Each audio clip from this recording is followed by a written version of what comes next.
people, when they make up their OMs, they look very nice, and a lot of times they are not. So I had to learn all that to make sure that those rosy pictures are really rosy. Your network is your net worth. Come listen to some of the most successful people I know share invaluable knowledge, stories, and advice in real estate, business, and beyond. This is Weiss Advice. Whether you want to take your business or personal life to the next level, look no further. Welcome back, everybody, to Weiss Advice. I am your host, Yona Weiss, and it is a pleasure to have you guys on with me today because we have a special guest. We have Krishan Singh, KK, as he's known, and we're going to talk about some great stuff today. So, KK, how are you doing today? I'm doing great. Thank you for having me on your podcast, Yona. It's my pleasure. I think, the picture of me and KK when we met up in Chicago last year went viral because we're from very different backgrounds, but have very similar beards, which is incredible. So if you're watching this, you know exactly what I'm saying. Just he's got a few more white hairs than I do. I'm working on him. I'm trying to catch up. A little more years of experience as well. Exactly. And you have a tremendous amount of years experience. So I'm just going to tell a little bit about KK because he has an incredible background, incredible story, and we're going to get into some of that. So first of all, he is originally from India, right? You immigrated to Canada and then the United States back in 2000. Yes.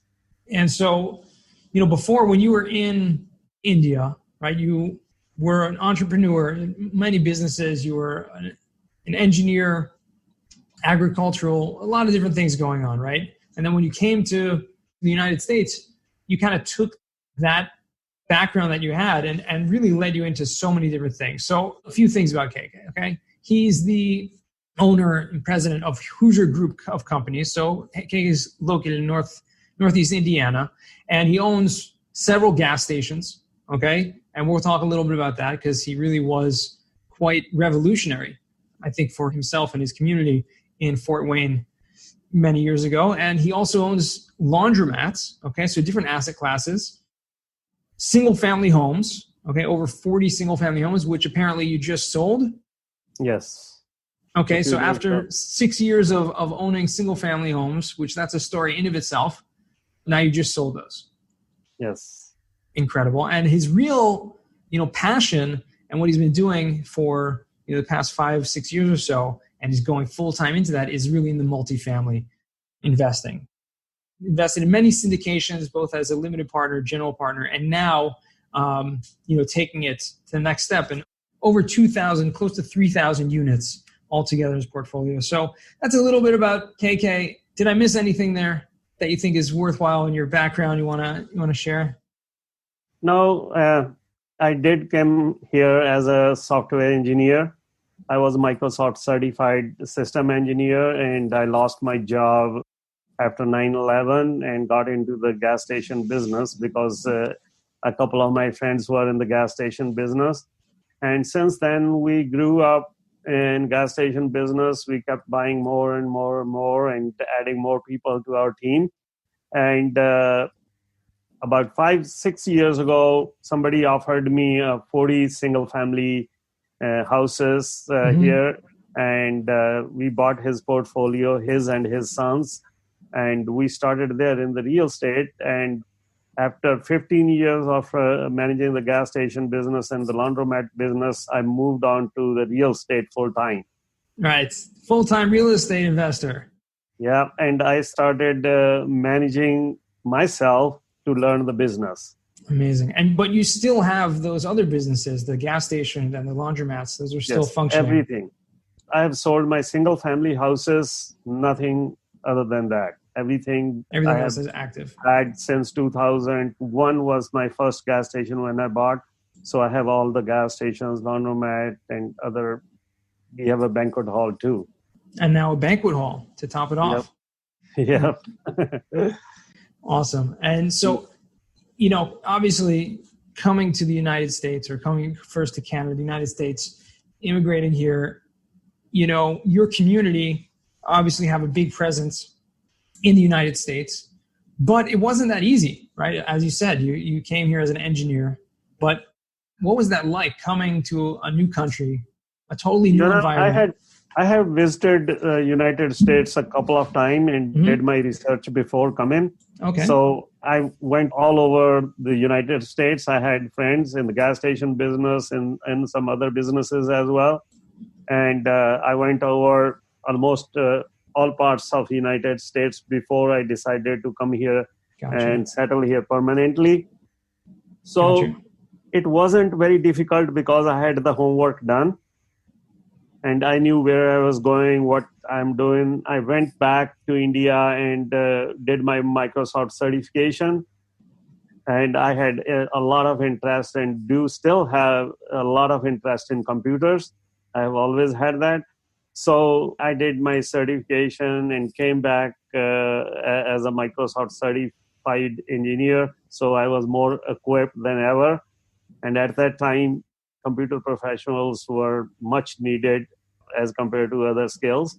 So in 2000, I came here, and immediately after 9/11, one of my friends, when I lost my job, he offered me a partnership in one of his gas stations.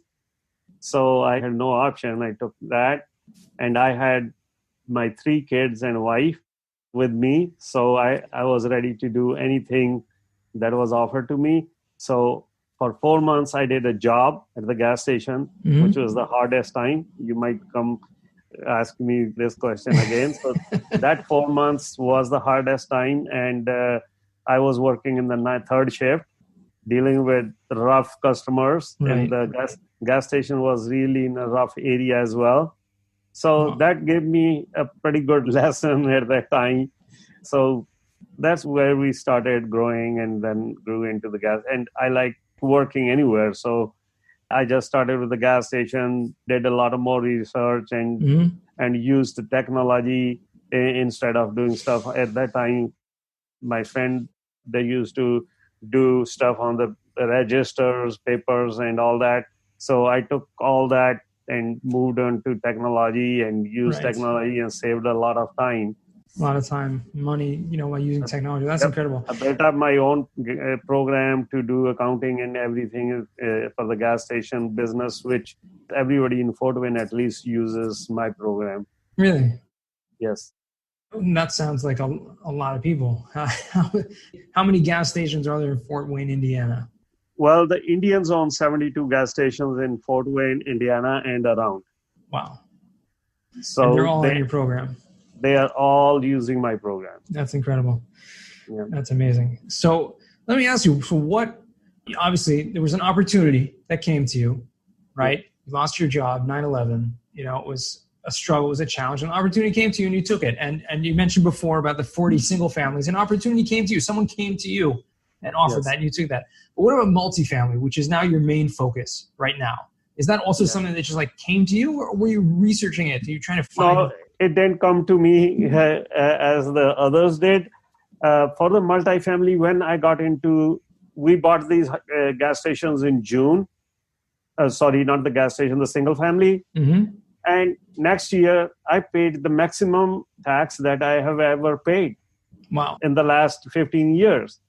So I thought real estate is something that people save money, save taxes on it. Sure. Why did I end up paying more tax? At that time, I was paying quarterly as well. Mm-hmm. And when my accountant gave me my tax return, and it was $75,000 to pay.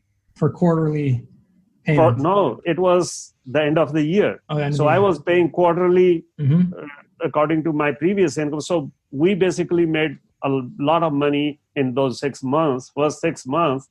And then I ended up paying a lot more tax, which I never expected that I would have to pay another $75,000 on top of all these 4 quarters I had paid. So I thought there has to be something else that we are missing. So I started learning. I joined Bigger Pockets and started following some syndicators and multifamily. So I attended some camps. I started learning more about it, how to save tax, read some tax saving books as well. Right. So That's when I learned that the cost segregation, which you're a Oh, master of, yeah, we know that about is that. that is the best strategy to save on taxes. So I started investing in the multifamily passively. I Hmm. started with one deal immediately, even not learning much about it. But I knew that I'm going to go be saving tax and I'm going to get a minus K1 and all that. Hmm. So I started doing that, and slowly, and I realized that I have a passion for multifamily. So at that time, after about a year or two, I decided, okay, let's, and I saw a lot of other people moving from single family to multifamily.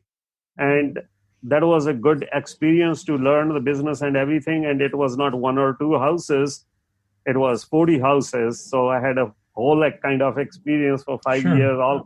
I had to do all kind of accounting and all kind of tenants that I came across, the vendors, and all that experience I had.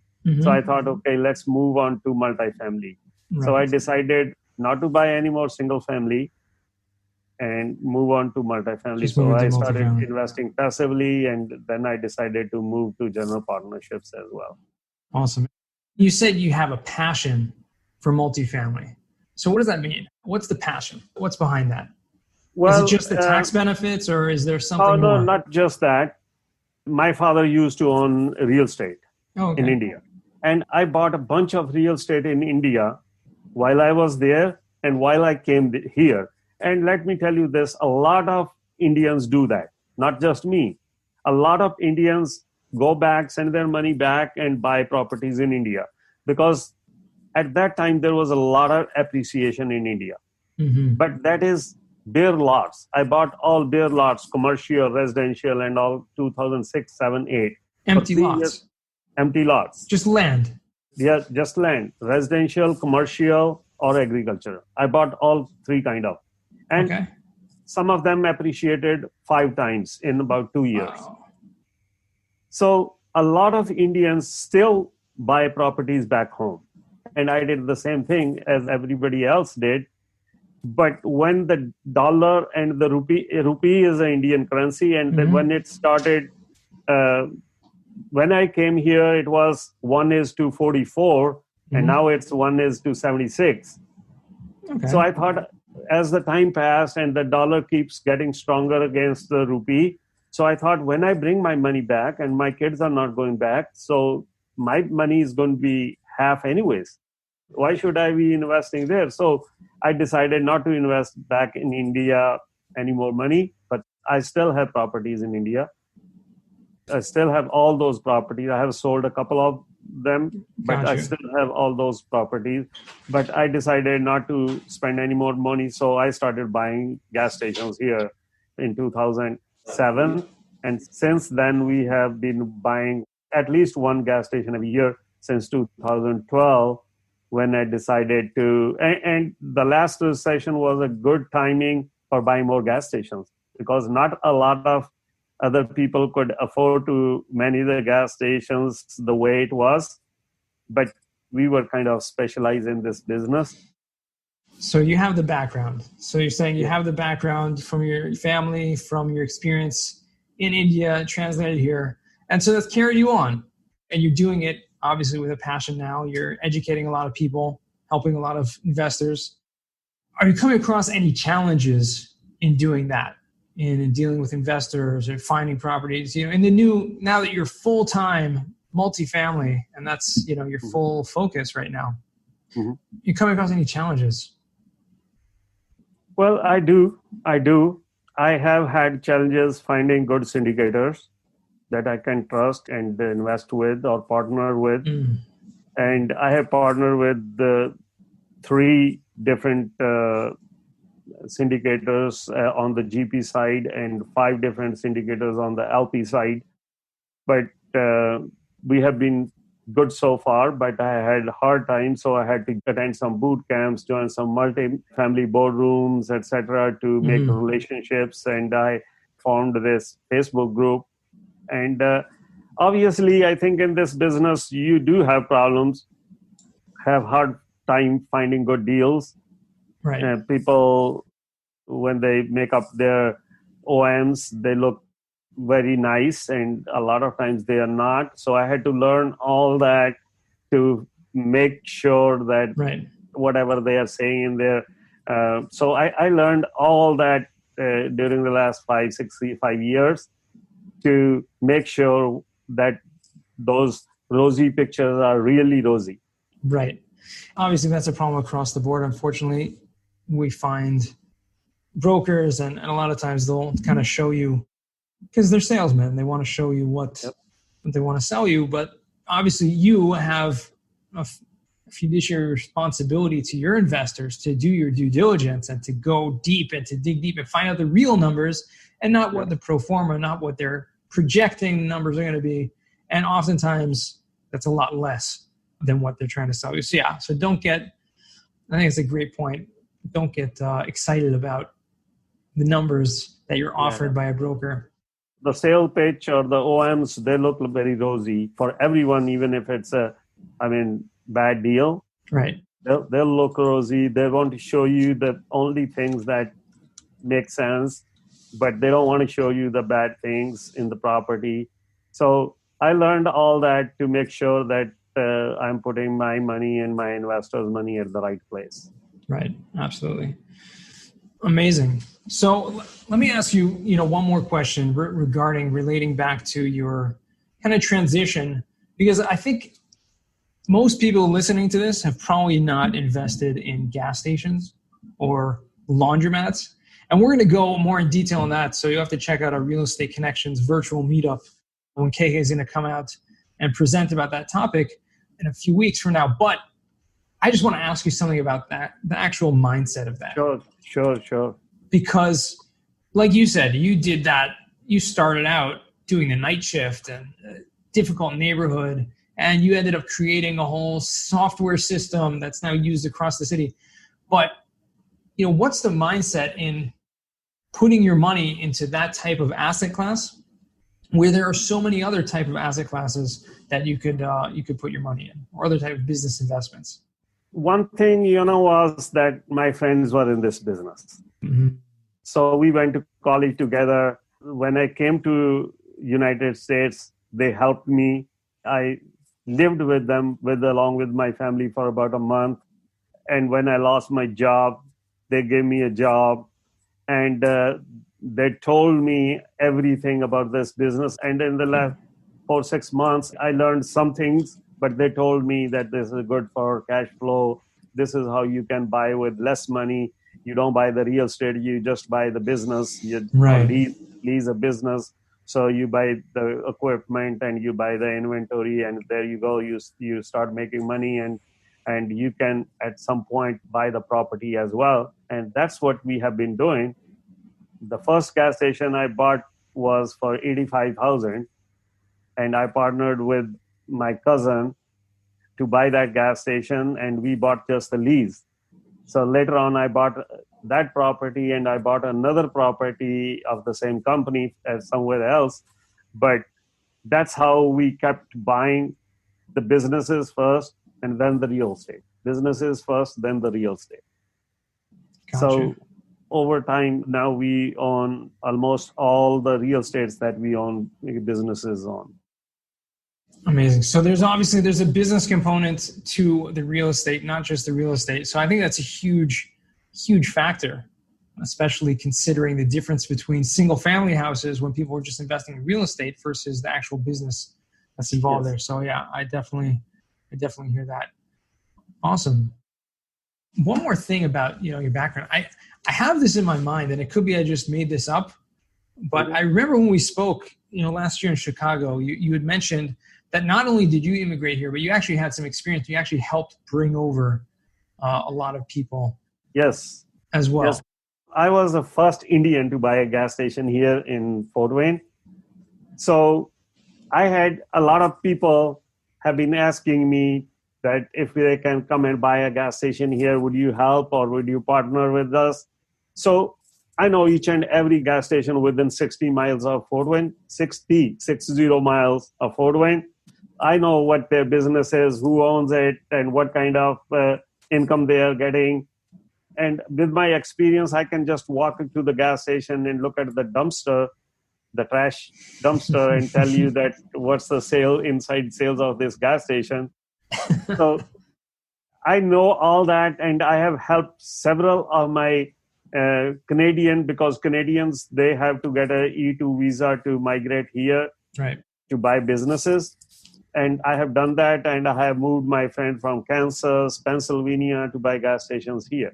Because Amazing. I knew the market, I had a good name in the market, and whenever there was a deal, it was offered to me. Wow. So that's incredible. So, you've done something incredible there. Not only, did you have that experience, someone, gave to you and offered to you, but you've given back tremendously by helping others and bringing people into that business and allowing them to thrive. Yep. I'm from the state of Punjab in India. There are a lot of Indians here. There are a lot of doctors, but from the state of Punjab, we are called Punjabis. Okay. And Punjabis are the ones who run the gas stations. Gotcha. So Okay.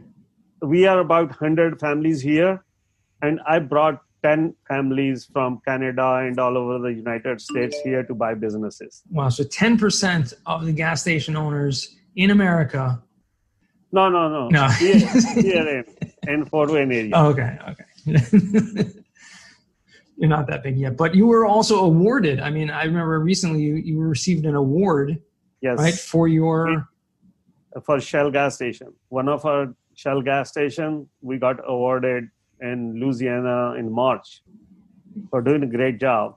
For doing a great job. So it's not just about owning the business, not just about helping others to get into the business, Yep. which, they could be your competition potentially, but you're helping them anyways because they're, Oh, and some of my employees are my partners now. Oh, great. So they Awesome. worked for me for 4 or 5 years. I gave them a 20% partnerships. Then they're managing my businesses now. I don't even go there, and they're doing a great job. So I treat them like families, and they treat me like elder brother. They come to me for advice, for suggestions, that kind of stuff. So I don't go to my gas station sometimes in a year. Really? Yeah, Wow. I receive checks, check the bank accounts. I receive checks in my bank account. That's incredible. That's kind of passive income for me. That's incredible. So you're all about passive income, right? Going into multifamily, also doing a lot of obviously actively involved there. But I think it's an incredible story. A lot of lessons here that we can all take and we can all apply to our own lives. And I think it's about that time. We'll just jump into the final four. You ready? Yep. Hey, before we get to the final four, I just want to tell you about Streamlined Podcasts. Okay. I could not have a podcast if I didn't work with Streamlined Podcasts. As simple as that. These guys are my go-to. They do all the editing of these audio pieces that you guys are hearing. And I really couldn't do anything without it. I literally tried to start a podcast for about a year, and it was just daunting to me to spend time writing show notes, to do the audio recording, editing, taking out the ums, the ahs, the spaces, everything. These guys make it sound so crisp, so clear at such an affordable rate. And for my listeners and my listeners only, you're gonna be thrilled. If you're ever thinking of starting a podcast or you have a podcast, check them out at streamlinepodcasts.com. Set up a time to speak with them and use promo code WEISS, WEISS, and you can get 20% off your first month if you do end up signing up with them. I guarantee you it's going to be worth your while. Okay, great. So question for you, and I think you alluded to it earlier on, but what was the worst job that you ever had? The worst job was the first 4 months that I had to work in the third shift at a gas station and deal with the crazy customers. Wow, crazy customers at nighttime at a gas station. I can't imagine. Nighttime without a bulletproof at that time, downtown Indianapolis. Downtown Indianapolis. Wow. And do you have any you had some crime, some experiences with that firsthand? Yeah, a lot of times. A lot of times I had experiences, bad customers, drunk customers, and I can't even tell you how sometimes they treated me, and how I responded to them, and complaints, newspapers, TV, that this guy is They called me crazy. It was tough time. That's incredible. That's funny. I wish never to do that again. Okay. Well, But I wish that you was never have tough. to do. No, that was a tough time. And especially at that time, I had moved from India, never much communicated in English, and my accent was little, and sometimes I wouldn't understand what they are saying, Mhm. or they wouldn't understand uh, Right. what I was saying.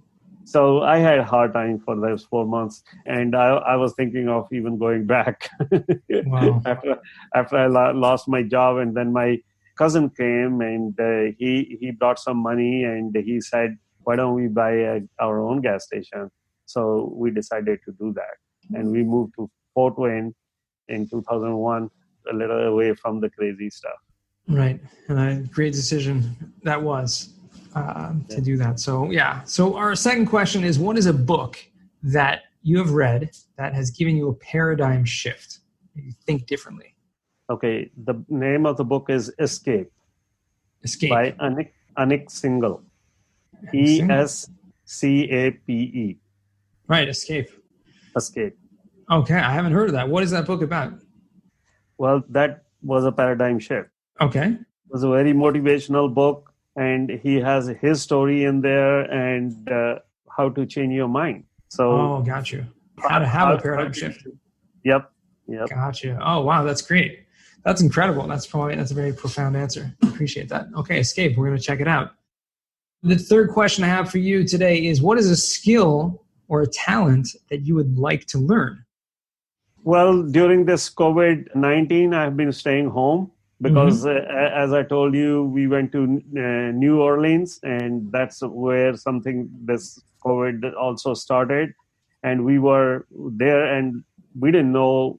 Me and my wife left, and when we came back, we realized that we made a mistake because we saw a lot of people on the airports with a mask and etc. And it was Really? March 4th when we came back. We went to Charlotte Airport. We went to Chicago Airport. So we confined ourselves to our house, both of us. So I started learning some skills. So I started as data visualization and advanced Excel. And also, I have been teaching my son how to underwrite Oh, wow. multifamily deals. Okay. So that way, I've been building up my skill as well, and Right. I've been teaching him how to underwrite multifamily. Amazing. Get your son involved in the business. That's awesome. And Yeah, my son is an intern with Ivan Barrett. wow, that's awesome. Yeah, he's in Cali School of Business, and he's been working with him over a year now. Great. Incredible. Okay. So he's on the right path. He's following your footsteps.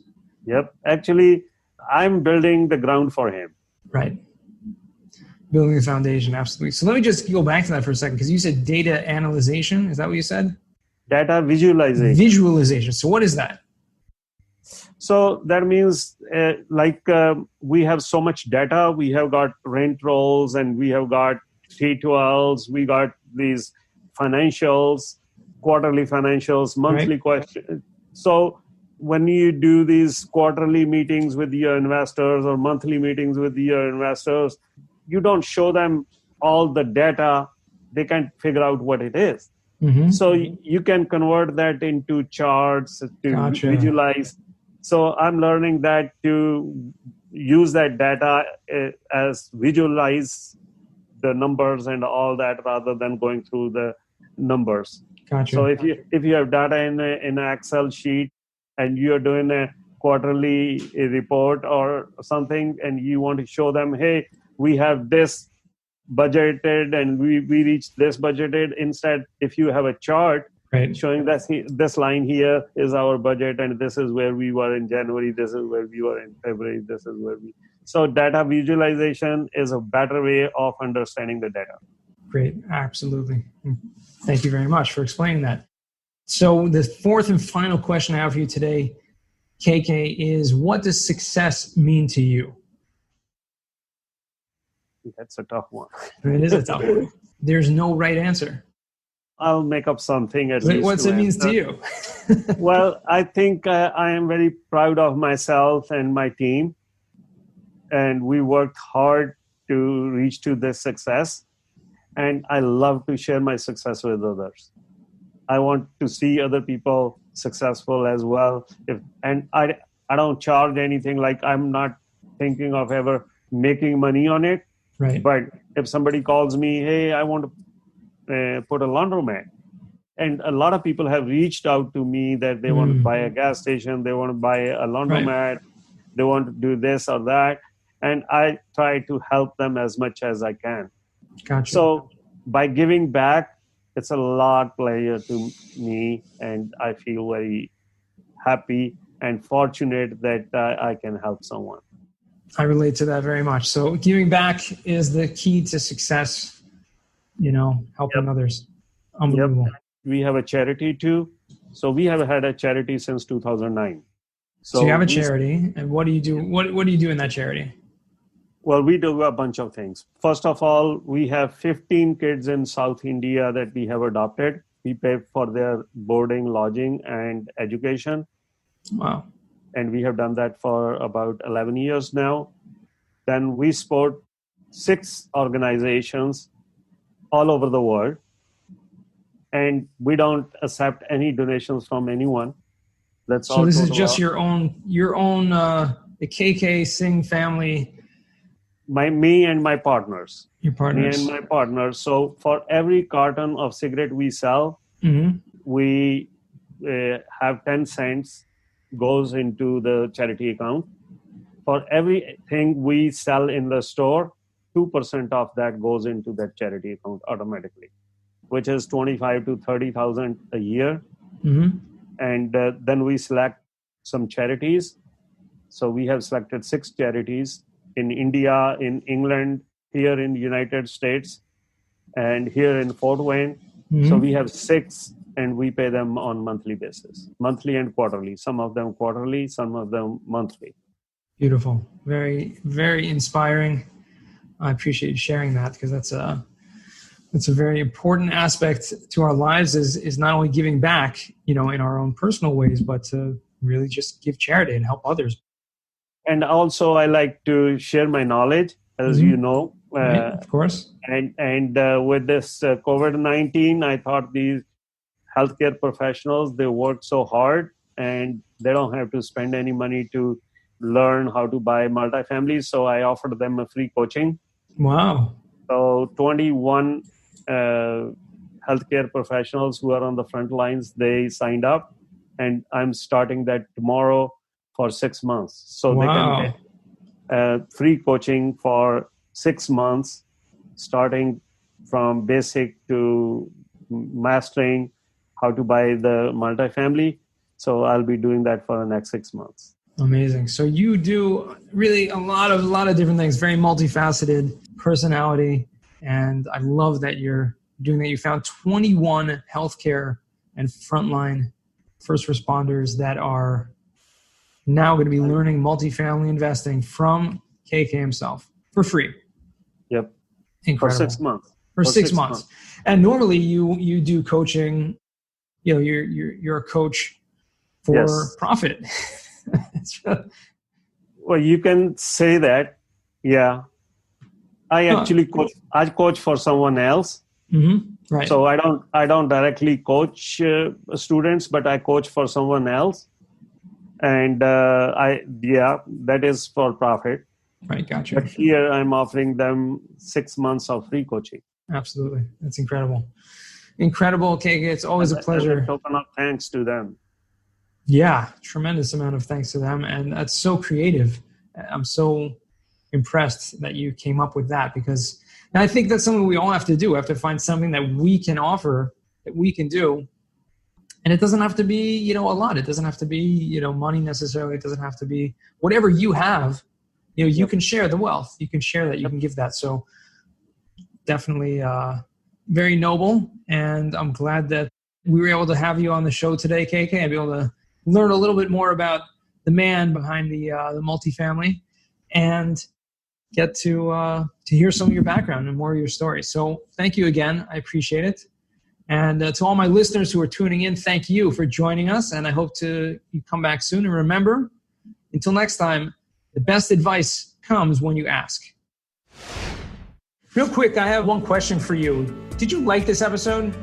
If you did, I want to ask you a huge favor. See, the biggest thing that helps this podcast grow and that will spread this message to the whole world is that if you leave a review, a rating, and subscribe to the podcast. What that does is it basically tells the platforms that this podcast is out on is that you like my stuff and I'm doing something right.